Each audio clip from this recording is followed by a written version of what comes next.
Според податоците на Државниот завод за статистика, во јануари 2026 година, бројот на издадени одобренија за градење изнесува 256, што е за 19,2% помалку од истиот период лани.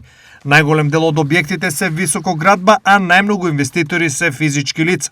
Предвидената вредност на објектите изнесува 4,3 милиарди денари, со изградба на 618 станови со вкупна површина од над 54.000 метри квадратни.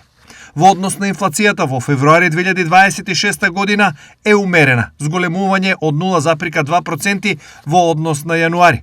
Најголеми промени има во образованието, облеката и личната нега, додека трошоците за транспорт и здравство се намалени.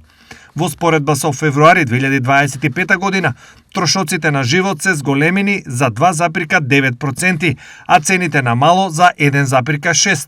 Во работната сила, невероботеноста во 2025 година опадна за 6,6%, а бројот на вработени се зголеми за 1,5%. Сепак, расте и неформалната вработеност, најмногу во земјоделството и градежништвото. Овие податоци покажуваат сложена слика, бавно намалување на градежните активности и умерена инфлација, но со стабилен раст на вработеноста и зголемена активност во неформалниот сектор.